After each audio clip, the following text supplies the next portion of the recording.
Saúde os irmãos com a paz do Senhor Jesus. Como é bom nós termos fôlego de vida, disposição para nós amarmos ao Senhor e expressar o quanto Ele é bom, quanto Ele é fiel. Se você está aqui nessa noite, eu tenho certeza que essa palavra é para a tua vida, para a minha vida, e nós vamos desfrutar juntos dessa comunhão. Antes disso, quero falar sobre a Marcha para Jesus.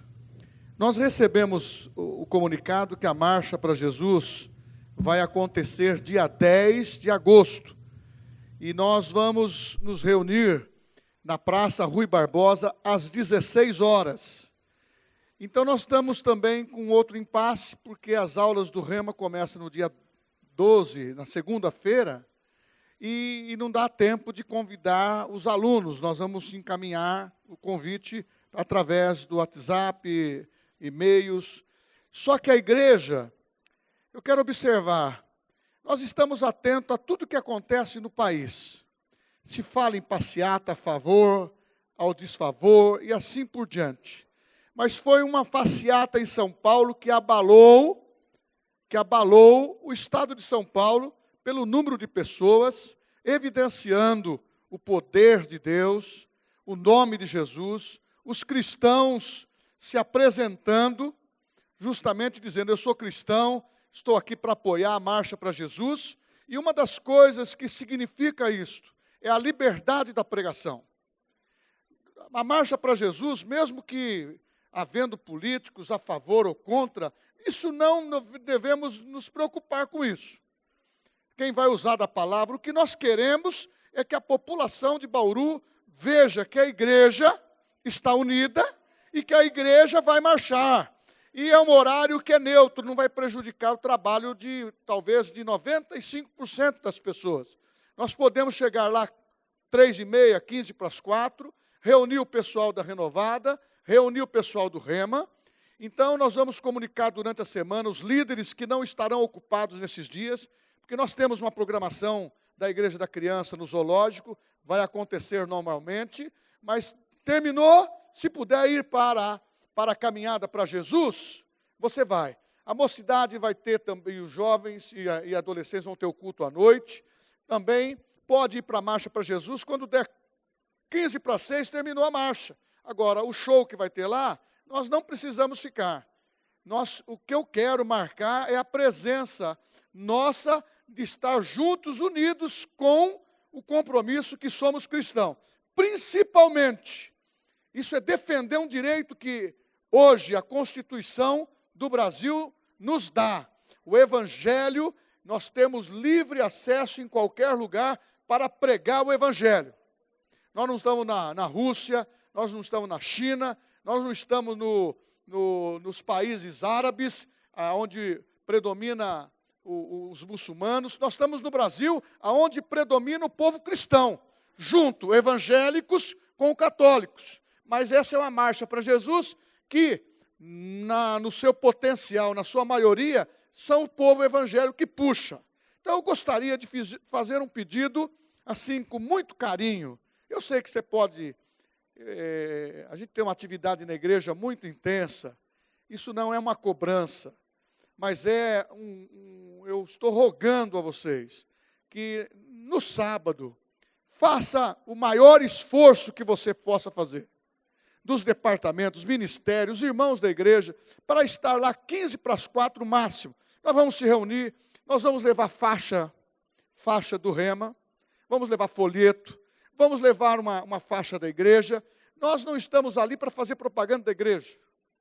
A única propaganda que nós vamos fazer ali é do Rema, certo? Porque é escola. Eu entendo que a pessoa que é remática, ela vai estar... Nós estamos dando armamento para que essa pessoa aprenda a palavra e possa ser uma bênção na sua igreja. Graças a Deus.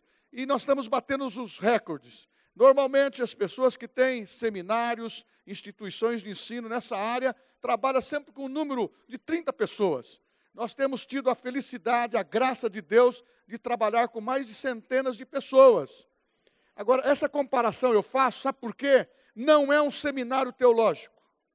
É um centro de treinamento bíblico. São 24 matérias ungidas por Deus para nós trabalhar. Quantos fizeram o rema aqui? Levanta a mão. Aí. Você que não fez, você está convidado. Agora, marcha para Jesus. Vamos apoiar? Quem apoia, diga amém. Amém. Glória a Deus. Então, eu quero ver você lá. Ok? Mesmo assentados, você não precisa ficar em pé. Nós ficamos bastante tempo em pé. Mas com temor, com reverência, você abre a sua Bíblia no segundo epístola, ou melhor, segundo Reis, capítulo 4, versículo 25 e 26. Segunda Reis, capítulo 4, versículo 25 e 26. Leia comigo com atenção. É uma história de Eliseu com a sunamita. E o tema dessa palavra nessa noite é o milagre na sua família. É o milagre dentro da tua família. É o poder sobrenatural dentro da tua família. E nós não podemos perder a visão. Nós somos a família de Deus, mas temos uma família natural. E precisamos entender os princípios que Deus quer que tenhamos dentro da nossa família e também viver o poder sobrenatural, milagres, prodígios, o que a palavra diz que somos, verdadeiramente somos. Amém? Então diz aqui, partiu ela, pois, e foi ter com o homem de Deus, ao Monte Carmelo, vendo-a de longe. O homem de Deus disse a Geazi, seu moço, eis aí a sunamita. Corre ao seu encontro e diz-lhe, vai tudo bem contigo? Com o teu marido? Com o menino? E ela respondeu, vai tudo bem. Então aqui abrange a mulher, o marido, o filho, abrange a família. Eu quero te dizer que a família não é um lugar de deformação e nem de deterioração. A família é um lugar de milagres, de bênçãos, de ajustes, de resultados, e podemos passar os dias bons e os dias maus unidos dentro de uma verdadeira fé. Porque uma família que é cristã, uma família que tem Deus, você passa o período dos anos investidos no casamento, aonde se afina ferro com ferro, personalidades diferentes, e os resultados vão chegar numa harmonia. É isso que é família. Família, no ponto de vista de Deus, que criou a família, ela é insubstituível. Então, nós não podemos aceitar essas deformações que a sociedade prega para a família. Nós não podemos aceitar as mudanças de princípios. Nós não podemos aceitar as mudanças de gênero.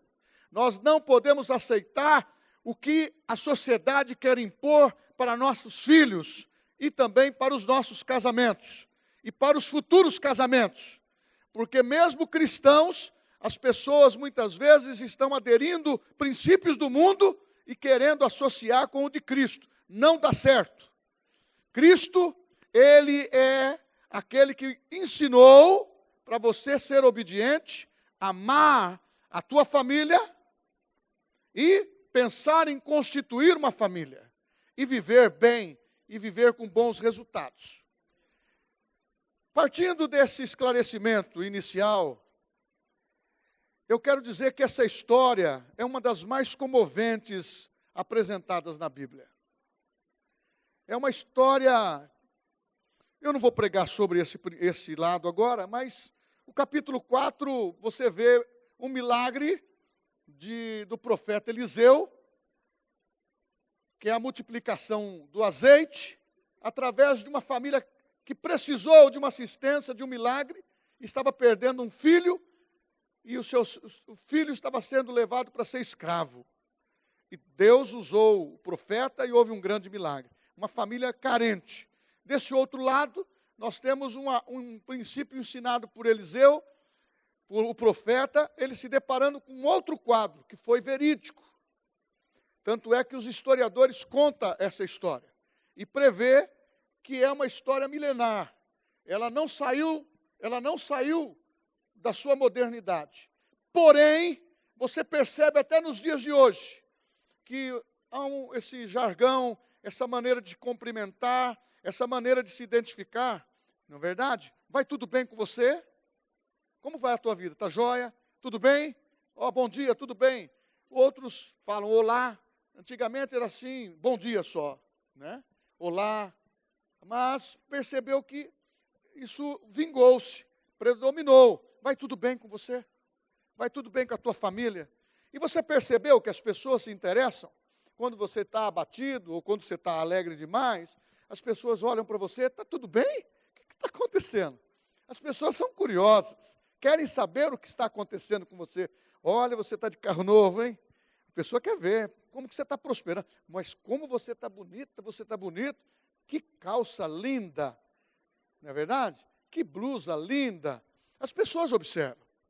Mas aqui a gente vê uma história de milagres. Mas a gente vê uma história também em que uma fé com convicção e determinação mudou a história de uma família. Porque se não houvesse determinação e fé, e se não houvesse fé e determinação, essa família, ela passaria a descrer de Deus. Sabe por quê? Porque é assim como muitos que vivem hoje. Se está dando tudo certo, Deus está em primeiro lugar. Se começou a dar alguma coisa errada, um dia mal, Deus já perdeu o ibope. A igreja perdeu o ibope. O pastor perdeu o ibope, porque as coisas não aconteceram.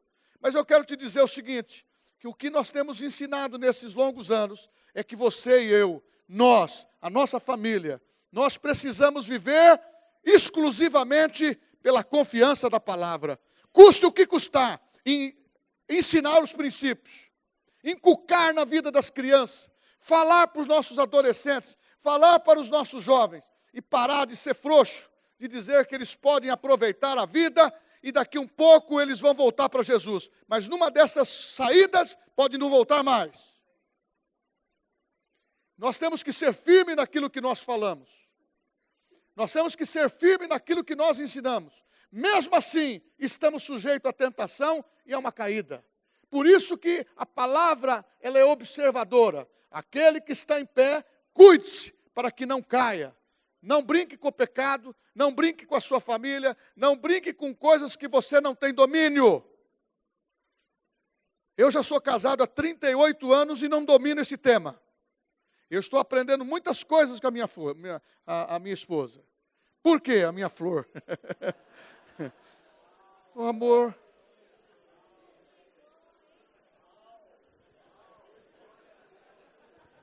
Glória a Deus. Vou tirar até o óculos agora. Saiu, olha. Está parecendo. Oh, glória a Deus. Aleluia. Mas esta mulher teve um testemunho de fé que venceu e marcou a história. Para você vencer os seus 80 anos aqui, ou talvez os seus 100 anos, os seus 30 anos, 40, 50 anos de casamento até a volta de Jesus, você precisa ensinar com começo, meio e fim. Porque quem faz concessão está entrando num extremo, e se fizer concessão pode decair. Seja quem for. Não tem uma opinião de uma pessoa. Se um homem de Deus me falar um determinado ensinamento que não está na Bíblia, eu vou conferir a Bíblia. Se não está na Bíblia, eu não vou aplicá-lo. E você pode também ficar sempre observando no que o pastor, os seus líderes pregam. Tem que estar na Bíblia. Tem que ter base bíblica. Principalmente quando falamos de família. Volto a repetir essa frase. Família não é lugar de deformação. É um lugar de milagres. É um lugar da palavra. É um lugar de cultivar a comunhão.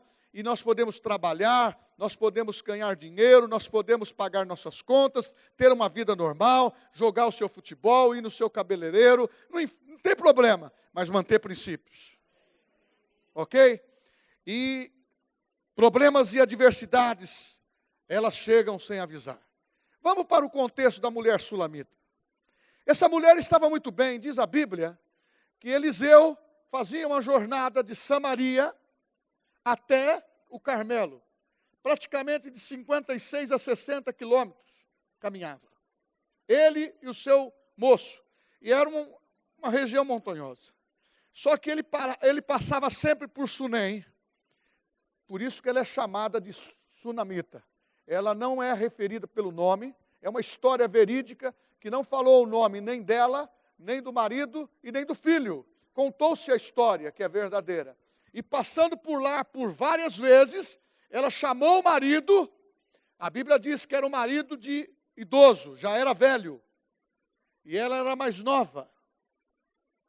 Chamou o marido e disse: eu vejo que aquele homem que passa aqui por períodos, que vai para o Carmelo, ele é um santo homem de Deus. Era Eliseu e o seu servo Geazi. E essa mulher simplesmente generosa. Era uma mulher que apresenta-se na Bíblia como uma mulher piedosa, generosa, amável. Chamou o marido, não fez sem o marido não saber. Chamou o marido e disse, vou usar essa linguagem. Lá eles falam, meu senhor, meu querido, olha, tem esse santo homem de Deus. Vamos fazer para ele um lugar de repouso. Quando ele passar por aqui, ele vai poder comer, ele vai ter um alojamento, vamos colocar lá para ele uma mesa, vamos colocar para ele um candelabro, vamos colocar uma cama e ele vai se sentir à vontade. Sunem significa lugar de repouso, lugar de descanso. E Eliseu foi muito grato por isso. Tanto é que ele se envolveu com essa família. É uma das coisas que nós temos que aprender sempre a fazer, como sempre ensinamos e procuramos praticar. Na hospitalidade, de você receber uma mulher de Deus, um homem de Deus, pessoas que são portadores da palavra, você é abençoado. E diz a Bíblia que você, fazendo assim, você pode abrigar até anjos de Deus na sua casa sem saber. Então, essa hospitalidade, graças a Deus, a nossa igreja tem e está aperfeiçoando isso. E essa mulher simplesmente, caridosamente fez isso. Uma mulher de honra, uma mulher temente a Deus, uma mulher submissa ao marido, comunicou, pediu permissão ao marido, uma mulher agraciada. Pois quando Eliseu chamou o seu servo e disse, Geazi, o que nós podemos fazer por essa mulher? E chamem aqui essa mulher. Chamou, o que nós podemos fazer para você? Eu tenho influência com o rei, eu tenho influência com o comandante do exército, eu posso tratar algum assunto? Eu não preciso de nada. Ela diz assim, eu habito no meio do meu povo. Ela estava feliz, era hebreia, estava feliz de estar convivendo com a família, com aqueles que trabalhavam, aquela aldeia, todos eram tementes a Deus. E um ponto de referência era esta família. E muito mais quando passou a receber este homem de Deus. E ela simplesmente disse, eu não preciso de nada. E ela estava certa. Ela não precisava absolutamente de nada. Mas passou um momento, o profeta se incomodou e chamou o seu servo, Geazi. Essa mulher não precisa de nada? Possivelmente, estou conjecturando. Ele conversando com o Eliseu. Eliseu, essa mulher tem um marido já idoso. Essa mulher tem muitos anos de casada. Daqui um pouquinho, dificilmente ela vai ter filho, já está correndo risco. Ela não tem filho, ela tinha uma família, tinha um marido, uma mulher digna, casada, diz a Bíblia. Porém, ela estava querendo ter um filho, mas não esboçou este desejo para o profeta. E quando Geazi disse para o profeta, disse aí, vamos dizer o que ela precisa. Chamou novamente Sulamita. E ela ficou na presença do profeta, e o profeta disse, o que eu posso fazer por você? E ela, novamente, tenho tudo, mas da parte do Senhor, eu profetizo. dentro do ano da vida, dentro do ano, deste ano, do ano da vida, onde é o ciclo de um nascimento, você vai ficar grávida e vai ter um bebê nas suas mãos. Olha a promessa de Deus. Essa promessa se identifica igual foi feita para Abraão e Sarai. Essa promessa se identifica como aconteceu para a filha lá de Jairo. O que queres que eu te faça? É uma pergunta sincera de um homem de Deus, de uma pessoa que está ali representando essa autoridade. E ela simplesmente, olha, não faça isso comigo. Acho que no particular disso, eu já sou velha. Eu já não posso gerar. A Bíblia fala sobre alguns casos que não tinha mais o costume da mulher, já não tinha mais menstruação. Possivelmente ela estava no mesmo caso e era estéril. Vivia numa terra fértil, mas ela mesma era estéril. E essa mulher simplesmente abraçou esse presente. Ela não pediu, ela foi agraciada porque serve. Por isso que nós falamos sempre que aquele que serve sempre terá recompensa da parte de Deus. E se você abrir a Bíblia, ela não está negociando recompensa, e nem nós, mas são promessas que Deus já disse para nós. Sejam permanentes, inabaláveis na obra do Senhor, porque a sua obra terá uma recompensa. É a Bíblia que diz. E essa mulher, ao passar novamente, depois de um ano, Eliseu por lá, ela estava com uma criança amamentando. E a criança começou a crescer. Essa criança, possivelmente, a história não prevê, apenas estimula que talvez seja de 8 a 10 anos. E esse menino trouxe muita alegria, principalmente para ela e para essa família. Porque uma mulher que era estéril e não podia gerar filho, principalmente na condição dela, que poderia gerar muitos filhos, mas não tinha filhos. Era como se estivesse amaldiçoada por Deus. E não é verdade. É um outro princípio que você tem que aprender sempre. Deus não amaldiçoa ninguém. Deus não tenta ninguém, não castiga ninguém. Deus corrige. É diferente do que as pessoas querem conotar aquilo que Satanás faz. O Deus desse século, que é Satanás, que vive ao nosso derredor, querendo nos devorar, este quer plantar coisas ruins. Agora, pastor, mas eu estou com Deus, eu sei, mas esse mundo pertence a Satanás agora. Está no período ainda em que Satanás é o príncipe desse mundo. Então ele planta doenças, catástrofe, ele planta maldade, e uma das coisas que precisa ser muito bem observado, de Deus só procede boa dádiva. Amém? Essa história que Deus está castigando, Deus não está castigando ninguém, não. E qual foi a motivação dessa mulher? Agradecer a Deus. Eu fico pensando na alegria. Meu irmão, olha, uma mulher que estava desejosa de ter uma família, honrava o marido, era honrada na aldeia, naquele lugar, no lugarejo, ela era conhecida, tinha dinheiro, mas de repente vê o seu filho já andando, brincando, que alegria. Quem tem criança aqui sabe o prazer de ter uma criança dentro de casa. Olha, essa expressão tudo bem, eu estava junto com a Sueli brincando com o Samuel, filho da Juliana, e ele anda bastante, ele é touradinho, fortinho, e aí ele vai levando tudo no peito, ele vai, aí quando cai e bate, eu pergunto assim para ele, Samuel, está tudo bem? Ele fala, está tudo bem.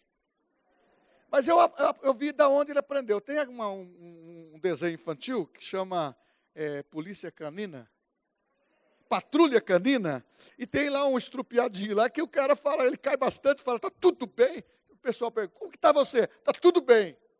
Até no desenho tem esse lance. Porque quando as pessoas, está todo mundo sorrindo, bonitinho, está tudo bem. Eu pergunto para você, vai bem a tua vida? Relacionamento na família, como vai? Está aprendendo a perdoar bem? Marido e mulher, está se perdoando? Está se perdoando filhos? Está se perdoando os parentes que convivem com você? E como que vai aí os atritos? Está conseguindo superar as inimizades, os ciúmes, as porfias? É isso que nós precisamos entender. Vai tudo bem quando nós habitamos dentro do lugar onde nós temos domínio, que é o lugar de milagre, que é a família. Meu irmão, nós não podemos deixar de esquecer, a família é o lugar de milagre. Fala comigo. A família é o lugar de milagre.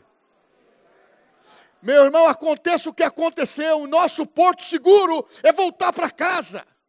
Aconteça o que aconteceu, o nosso porto seguro é as pessoas que nos amam. Aconteça o que acontecer, meu irmão, Deus tem algo a fazer. Muitas vezes há uma debandada, mas você não precisa se preocupar com isso. O que você precisa é você se esforçar, sendo cristão, você tem que estar policiando as suas atitudes, não as atitudes dos outros. Deu para entender?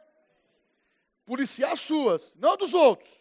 Eu amo você, mas não quero conviver com você. Você é da minha família aqui. Eu preciso superar isso. Nós estamos juntos. E a Bíblia diz que temos que amar os domésticos da fé.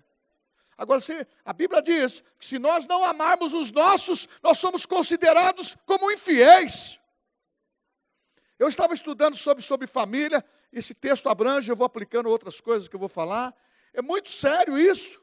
Sabe por quê? Porque na hora que vem os adversários contra você, só o porto seguro que você tem é Deus e a sua família. Porque se você fugir, e uma das coisas que eu pauto e coloco em relevância é a família de Deus, é nós aqui. Sabe por quê? Nós vamos morar nos céus, não separados uns dos outros. Nós vamos morar nos céus juntos. Infelizmente, quem promove divisões não vai viver separado. Se houver arrependimento, vai morar no mesmo lugar. Sabe por quê? Porque Deus é gracioso, Deus é perdoador, Deus é longânimo, Deus é paciente, e Ele é dono da graça. Ele dá graça, é como a parábola lá, Ele paga o dia de trabalho como Ele quer, o salário que Ele quer, mas nós precisamos ter o nosso policiamento de saber das nossas atitudes, da onde estamos, o que vivemos, o que falamos e o comportamento. Era o comportamento dessa mulher.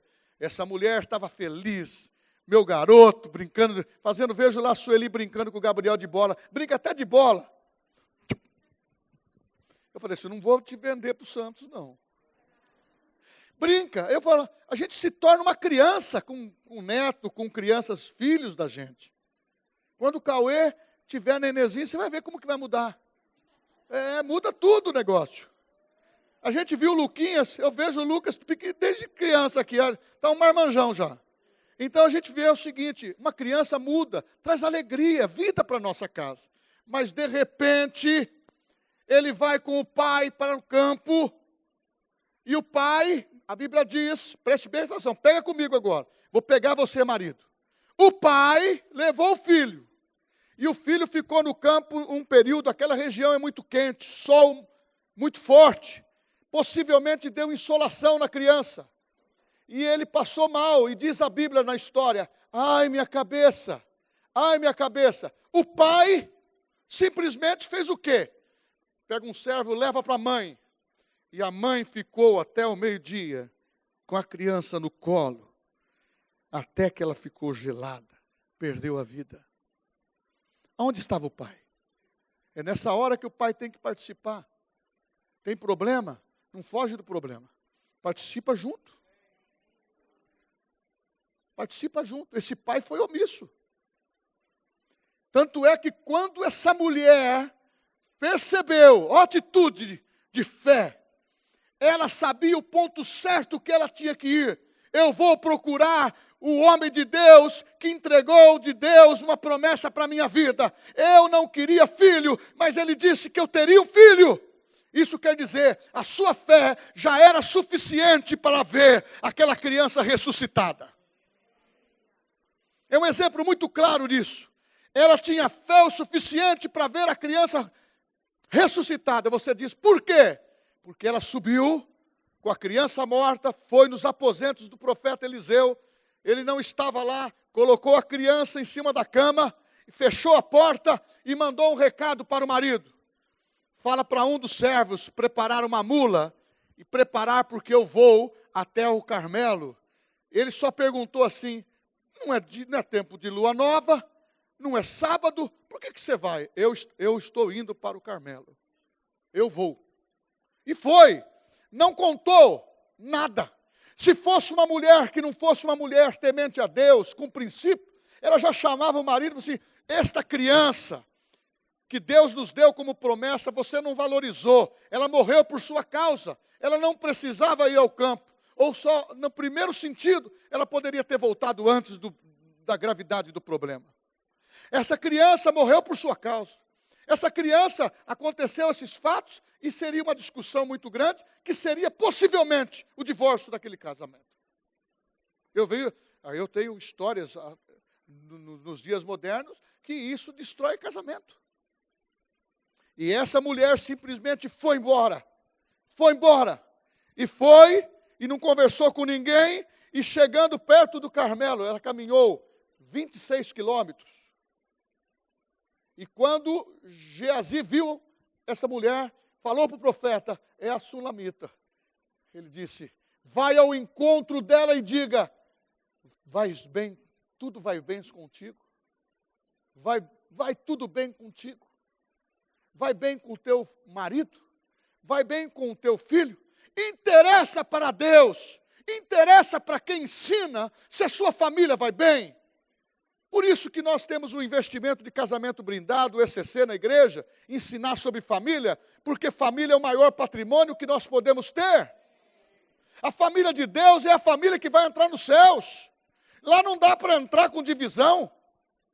Tentar apertar Jesus, os saduceus não creem em ressurreição.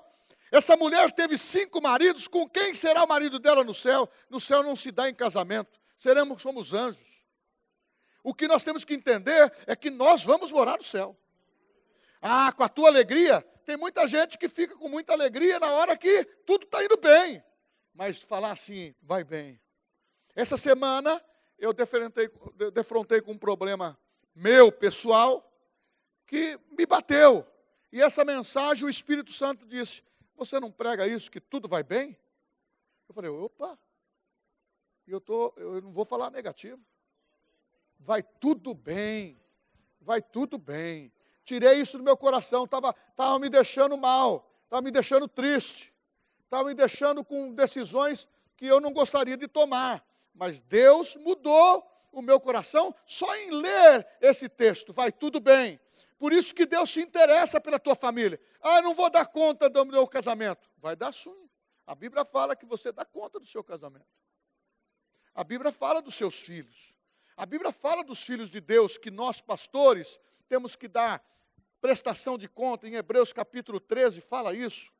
Por isso que muitas vezes eu tenho uma palavra de amor com muito carinho e com muito sorriso. E tem muitas vezes uma palavra de amor com correção e aperta. É como o caso desse homem. Não foi um bom exemplo. Não é um bom exemplo. Ele estava cuidando do materialismo dele, da fortuna dele. Quem cuida exageradamente das coisas materiais, não tem tempo para cuidar das coisas de Deus. Pergunto, pode ir na marcha para Jesus? Quem pode ir na marcha para Jesus aí? Porque a passeata gay não precisa nem convidar. Ai!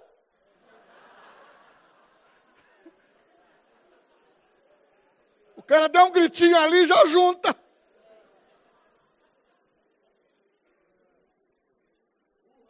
Agora, e os homens, o que fala aqui? É isso aí, então esses homens vão estar lá. E as mulheres, como fala? Glória a Deus. Vamos gritar, vamos falar um grito de guerra para a mulher? Não. Ué, se os homens é urra. Está saindo uma ideia aqui, hein? Mas aquele homem não é referência. Não é, porque na hora de estar presente não estava. Na hora de se interessar para onde a mulher ia, aonde estava o filho dele, que saiu dali doente? Não é verdade? Por isso que Jesus transforma as pessoas. Tem muitas famílias que as mulheres, antes de ter Jesus, reclamavam. Porque o marido não era crente, o camarada ia para o bar. ia para outros lugares e deixava a mulher com os filhos, como se a mulher é obrigada a cuidar dos filhos sozinha. Graças a Deus que a mulher cristã e os ensinamentos que nós temos aqui não é uma sobrecarga, é como se acontecia no passado. É viver o homem com a mulher, é viver o homem com a família, é viver o homem jogando um futebol, brincando dentro das características do seu tempo, mas amando a Deus e não desprezando os princípios. E este homem, quando olhou para a mulher, vai tudo bem com você? Ela disse, vai tudo bem. Vai tudo bem. Vai tudo bem comigo. Vai tudo bem porque não adianta eu reclamar. Quando você reclama, só vai piorar. Vai tudo bem porque não adianta eu querer acusar alguém, porque só vai piorar. Nós temos que ter uma atitude de confissão da palavra. É o que diz em Jó, capítulo 42, versículo 2. Bem sei que tudo podes e nenhum dos teus planos será frustrado. Os planos de Deus para nós nunca será frustrado. Então não desista do teu sonho. Aquela mulher não desistiu do sonho dela. Ela caminhou, não está escrito, mas a revelação vem. Isso não é um erro de interpretação. Isso não é um erro teológico. Ali que o caminhar daquela mulher, ela caminhou, vai tudo bem. E quando chegou Geazi, recebeu a mesma palavra, vai tudo bem. E quando ela chegou perante o profeta, ela se jogou nos pés dele, chorando. Geazi disse, quis tirar, o profeta diz, não, ela está amargurada. E o profeta diz, vou acudir rapidamente. Mas antes disso, ela disse para o profeta, olhou para ele, chorando, disse, eu não pedi filho. Eu tinha sonhos, e você trouxe uma palavra de Deus para mim. É isso que eu quero que você guarde no teu coração. O sonho que Deus te deu como promessa não pode ser destruído por uma circunstância, não pode ser destruído por um acidente, não pode ser destruído por dias maus, não pode ser destruído por uma pressão. Você é mais forte do que isso. A palavra foi decretada como vitoriosa na tua vida. A Bíblia diz, Ele é graça triunfante, Ele nos conduz em triunfo, mas cuidado aonde andam os seus pezinhos. Cuidado aonde fala a tua boquinha. Cuidado aonde está andando, negando a confissão da fé. Aquela mulher, ela não fez o rema, mas ela não contrariou a fé. Ela conversou com o profeta.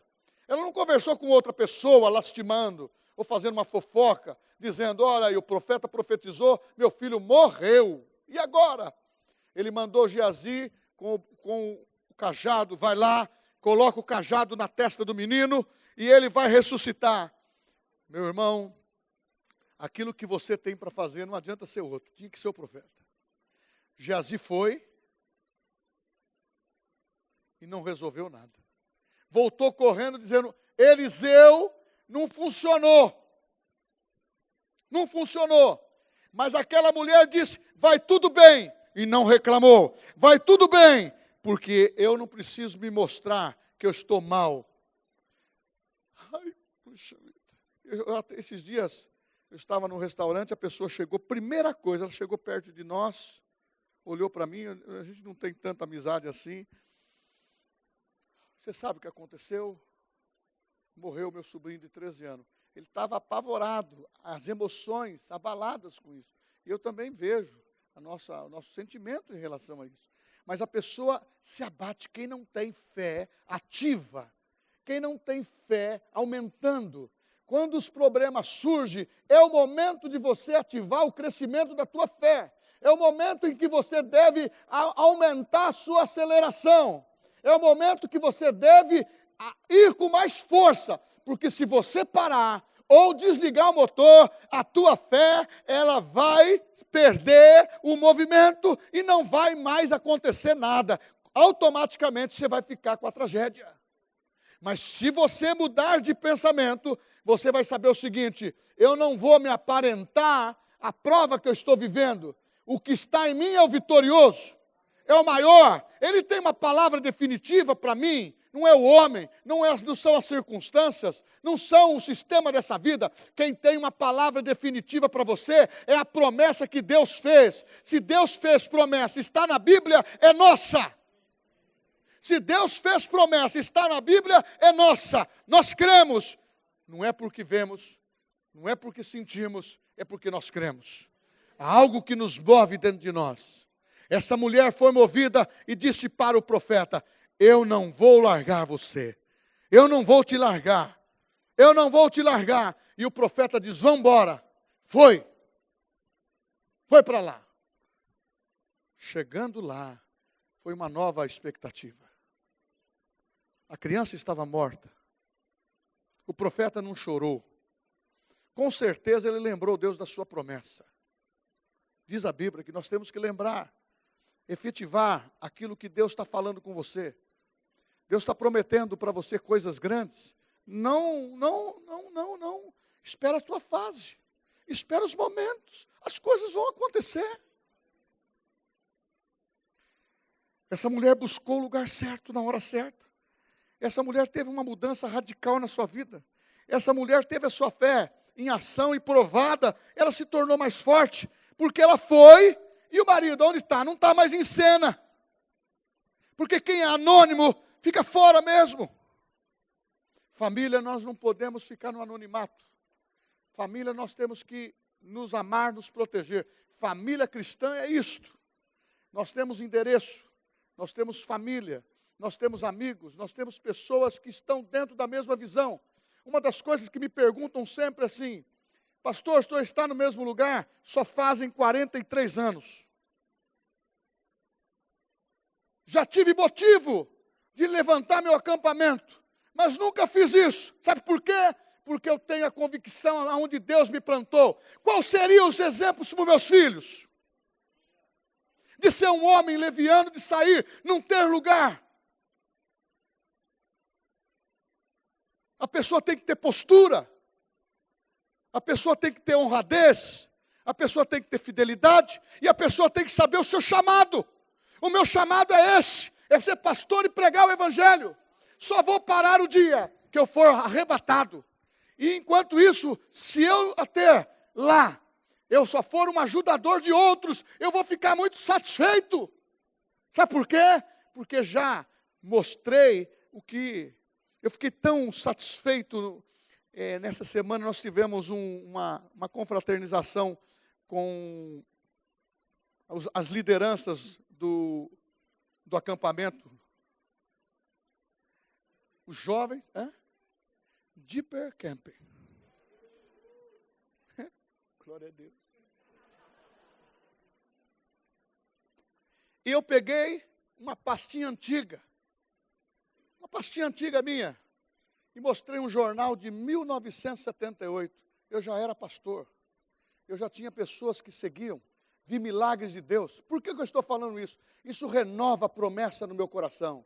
Isso renova a promessa na minha mente. Sabe por quê? Eu não sou uma laranja estragada.